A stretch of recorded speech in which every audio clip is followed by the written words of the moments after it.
नमस्कार, मेरा नाम है निवेदिता शांडिल्य और आप देख रहे हैं मॉलिटिक्स। योगी जी, आपकी नाकामी लाखों युवाओं की जिंदगियां बर्बाद कर रही है। एक तरफ उत्तर प्रदेश में पेपर लीक होने के कारण परीक्षार्थी अपनी नौकरी, अपने भविष्य को लेकर के डरे हुए हैं, सड़कों पे उतर चुके हैं। दूसरी तरफ यूपी में पेपर लीक हुआ है या नहीं हुआ है, सरकार और प्रशासन यही नहीं तय कर पा रहे हैं।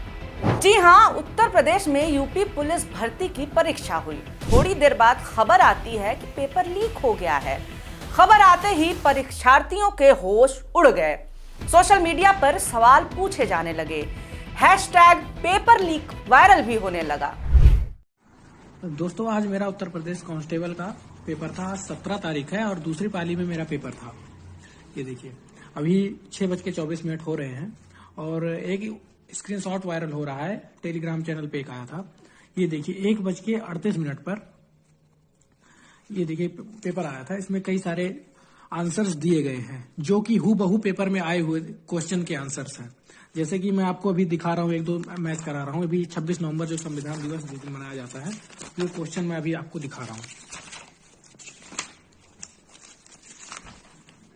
ये देखिए क्वेश्चन नंबर 45 देखिए आप। और इसमें जितने आंसर्स दिए गए हैं इस पर्चे में, वो सभी क्वेश्चंस इस पेपर में आए हुए हैं।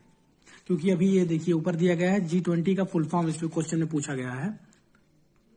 G20 का पूर्ण रूप क्या है? और ये देखिए यहाँ पे ऊपर दिया गया है ग्रुप ऑफ 20, आंसर उसका दिया गया है। और भी ये जितने क्वेश्चंस हैं सभी के आंसर इसमें इस पर्चे में आए हुए हैं और पेपर लीक हो चुका है। भर्ती बोर्ड ने सफाई दी कि ऐसा कुछ नहीं हुआ है, ये सारी बातें केवल अफवाह है। लेकिन इन दावों के उलट प्रश्न पत्र के स्क्रीनशॉट सोशल मीडिया पर शेयर होने लगे। ये वही पेपर थे जिनके लीक होने की बात चल रही है।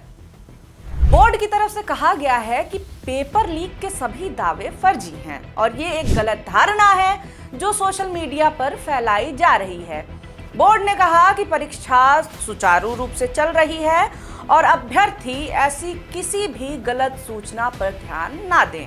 उत्तर प्रदेश पुलिस भर्ती एवं प्रोन्नति बोर्ड यूपी PRB ने पेपर लीक होने के दावों का खंडन करते हुए कहा कि ये सब अराजक तत्वों द्वारा फैलाई जा रही अफवाह है।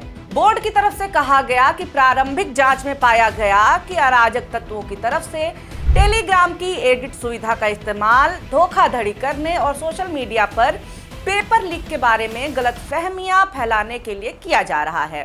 पेपर लीक की खबरें पूरी तरह से अफवाह हैं। यूपी पुलिस ने तो सोशल मीडिया पर पेपर लीक की खबर डालने वालों को अफवाह फैलाने के लिए गिरफ्तार भी कर लिया। ये पहली बार नहीं है कि यूपी पुलिस पेपर लीक कराने वालों की जगह खबर चलाने वालों को गिरफ्तार कर रही है। हालांकि तमाम सफाई के बाद भी परीक्षार्थियों को बोर्ड की इस बात पे भरोसा नहीं है।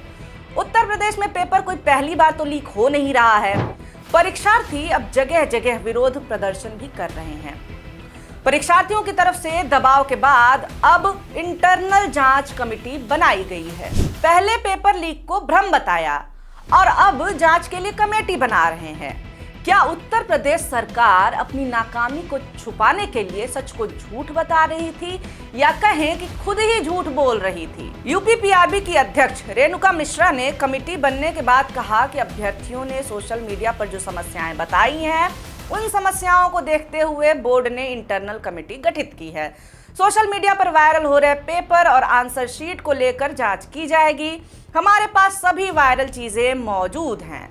कितने वायरल सवाल पेपर में आए हैं, ये परीक्षा से पहले, बाद में या उस दौरान वायरल हुए हैं, ये सारी चीज, इन सभी तथ्यों की हम जांच कर रहे हैं। उन्होंने आगे चिंता जताते हुए कहा कि 48 लाख बच्चों के भविष्य का सवाल है, किसी के साथ अन्याय नहीं होने देंगे। लेकिन सोशल मीडिया पर जो फैक्ट बताए जा रहे हैं उनकी जांच होना जरूरी है।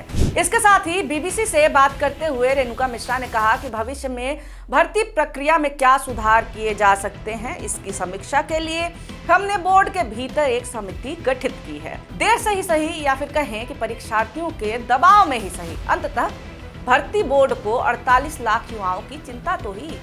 जी हाँ, 60,000 पुलिस कांस्टेबल की सीट की भर्ती के लिए करीब 48 लाख अभ्यर्थी परीक्षा के लिए बैठे थे।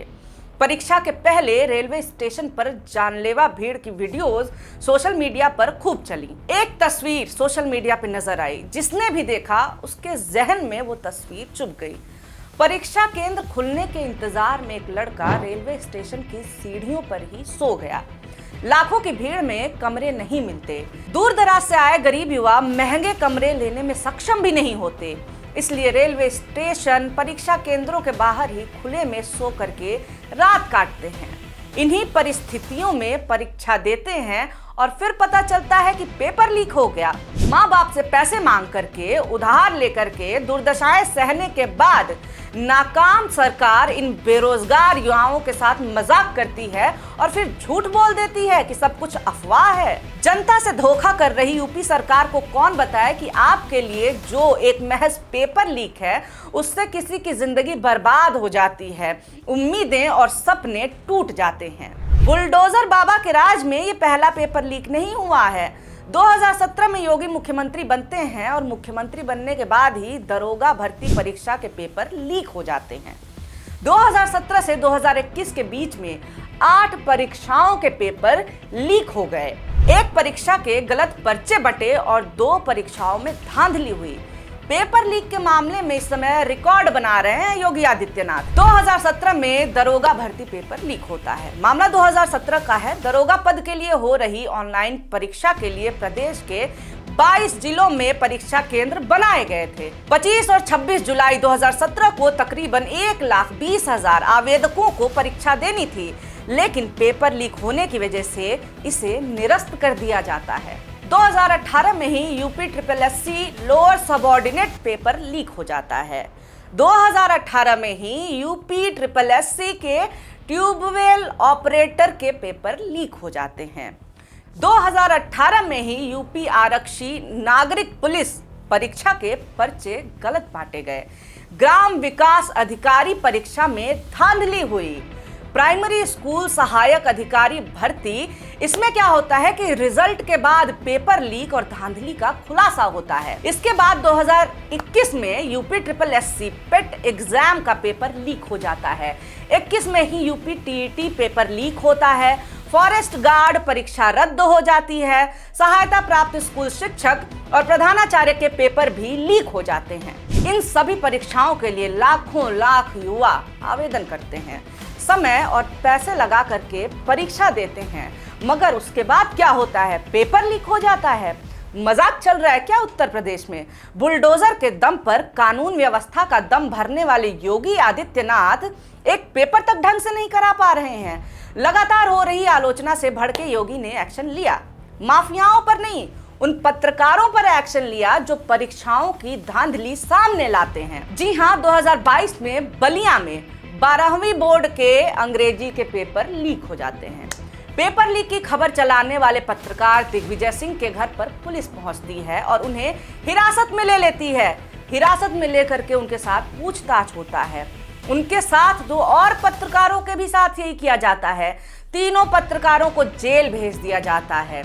उनके ऊपर केस लगाया जाता है। जी हाँ, पेपर लीक में शामिल होने का केस इन पत्रकारों पर लगाया जाता है। प्रशासन ने अपनी गर्दन बचाने के लिए ऐसी कहानी गढ़ी कि नकल माफिया की करतूत उजागर करने वालों को ही कटघरे में खड़ा कर दिया। सरकार और प्रशासन अपनी नाकामी उजागर करने वालों से चिढ़ गए। इन लोगों को पता ही ना चला कि पेपर लीक हो गया है। पत्रकारों ने प्रशासन को बताया, उन्हें पेपर लीक के सबूत दिखाए। शुक्रगुजार होने के बजाय पत्रकारों को ही पूरे मामले का अपराधी बना दिया गया। गिरफ्तार होने वाले पत्रकारों ने इसे पुलिस का आपराधिक कृत्य बताया। इतना ही नहीं, ये भी पता चलता है कि पुलिस उनके कार्यालय में गई, ऑफिस में गई और वहां पे तोड़फोड़ करते हुए उन्हें गिरफ्तार किया। खबर चलाने वाले इन पत्रकारों को 1 महीने तक जेल में सड़ाया गया क्योंकि उन्होंने परीक्षा में धांधली की पोल खोल दी थी। अरे सरकार, इतनी कड़ाई आप अपराधियों पर कर देते, परीक्षा माफियाओं पर कर देते तो बच्चों के भविष्य के साथ खिलवाड़ नहीं होता। योगी जी परीक्षा धांधली का हिसाब कब देंगे? युवाओं के साथ, उनके भविष्य और जीवन के साथ खिलवाड़ का हिसाब कब देंगे? ये युवा आज सड़कों पर आपके खिलाफ उतर गए हैं। बुलडोजर के प्रचार तंत्र के पीछे छुपना बहुत दिन तक नहीं चल पाएगा। खैर, ये वीडियो आपको अच्छा लगा हो तो लाइक जरूर कर दें। और पेपर लीक का जो ये पूरा मामला चल रहा है और कैसे यूपी सरकार इतनी नाकाम साबित हो रही है परीक्षा कराने में, इन सभी मामलों पर आप अपनी राय, अपने सुझाव, अपनी टिप्पणियां हमें कमेंट करके जरूर बताएं। और हाँ, ऐसी खबरें आपके सामने आते रहे, ऐसे एक्सप्लेनर आपके सामने आते रहें, उसके लिए हमारे चैनल मॉलिटिक्स को सब्सक्राइब जरूर करें। बहुत शुक्रिया, बहुत धन्यवाद।